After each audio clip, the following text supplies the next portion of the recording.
Welcome life science learners back to our lesson on nutrition. In our lesson today we're focusing on the process of digestion, specifically looking at how the absorption of nutrients takes place. We've looked at the structural adaptation of the small intestine with the presence of villi, increasing the surface area for efficient and maximum absorption. Let's get into the detail of how absorption actually takes place once chemical digestion has been complete. Absorption is a crucial part of the digestive system, enabling the body to be able to extract maximum amounts of nutrients, and hence we need to look at the efficiency of the digestive system. Before we get into that, I want you to reflect on why is the small intestine folded and elongated into a large tube that is compacted into this small area. And one of the reasons is that it allows the food to pass through the digestive system, taking much longer so that the process of chemical digestion can be efficiently completed. And that is what maximizes the ability for us to extract most of the nutritional value from the food that we consume. Over and above that, we see that the intestine is structurally modified internally to increase the absorption of nutrients. Let's look at all those factors as we unpack the process of absorption. Right, so what does absorption mean? If we go back to absorption, we know that absorption again points to how substances are taken in. So absorption takes place in the small intestine because much of the food has been digested by the time it reaches the small intestine. Remember that the small intestine has three areas. The first part of the duodenum is where lots of the chemical digestion takes place. We see that further continuing in the middle part of the jejunum, where more enzymes break down the food, and this is where it slows down and it undergoes a series of chemical reactions breaking down the food. And then we finally see in the ileum where large amounts of absorption of your building blocks, your nutrients take place. And so it goes through a process where that maximizes the time for digestion.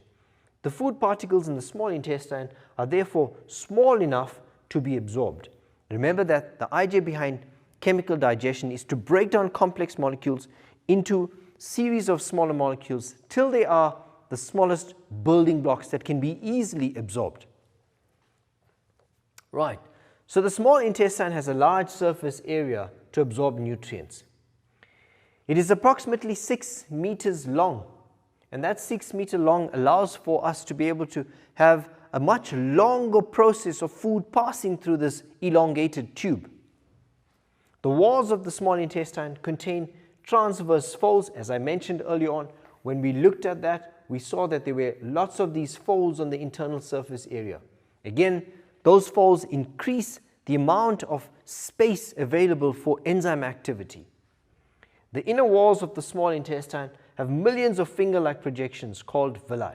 So on these folds, there are further projections on them called villi.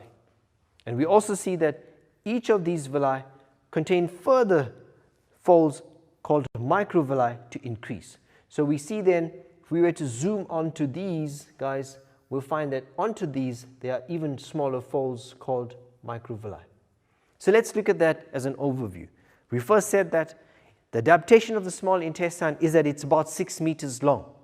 So it means that food takes much longer to pass through. It's also folded, so it squeezes through and it comes in contact with maximum surface area. These transverse folds that extend into the lumen increase the surface area for food to get in maximum contact with the surface for enzyme activity as well as absorption. Third, we spoke about on these transverse folds, there are further extensions called microvilli on each one of them.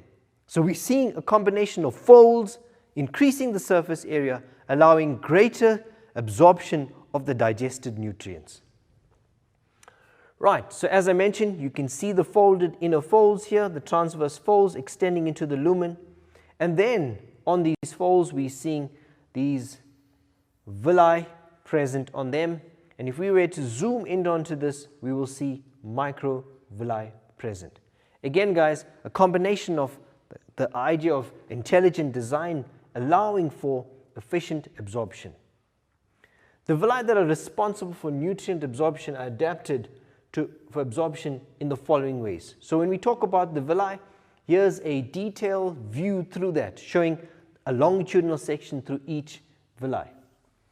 The villus has a thin layer of epithelial tissue on the outside, and this is a one-layer thick cell membrane.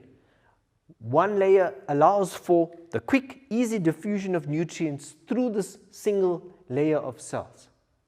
Internally, there's a network of capillaries which are made up of blood vessels that are able to transport the absorbed nutrients efficiently away. Right in the middle, we have a central vessel called the lacteal, and that lacteal efficiently allows for the absorption of fats and lipids, and it transports them away. We mentioned the concept of capillaries playing an important role in efficient absorption. The epithelial is only one layer thick, as we've just discussed, allowing for nutrients to pass through relatively quickly.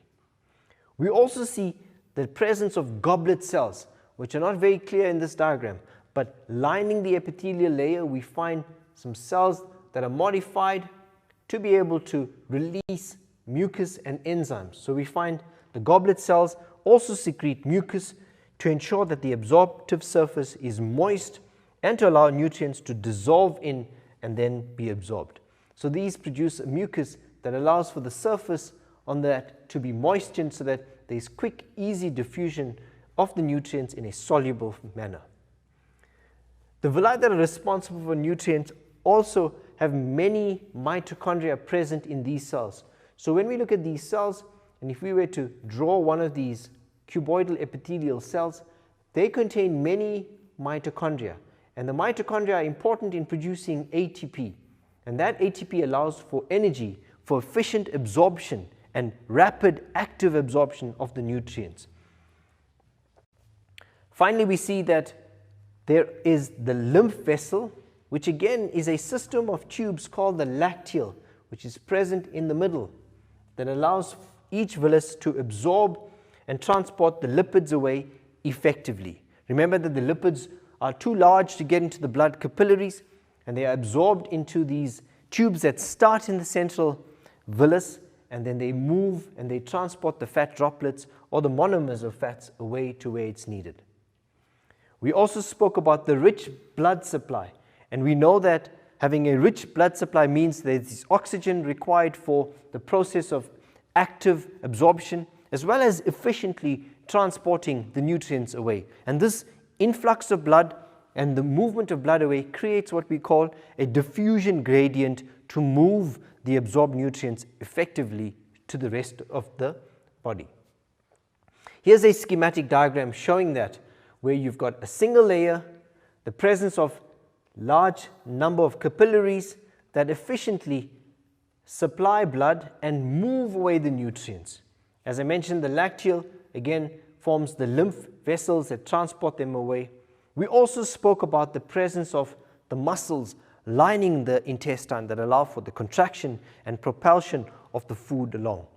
Here's a cell showing you further microvilli, and these microvilli again on these cells further increase the surface area for active absorption. We mentioned that these cells contain mitochondria, which provide the energy needed for this process. Well guys, we've just looked at how the small intestine is structurally adapted for absorption. We've looked at the various structures of the villi in terms of the increased surface area, the rich blood supply, the presence of the lacteal, and all these allow for the efficient absorption of the building blocks that are needed by the rest of the body.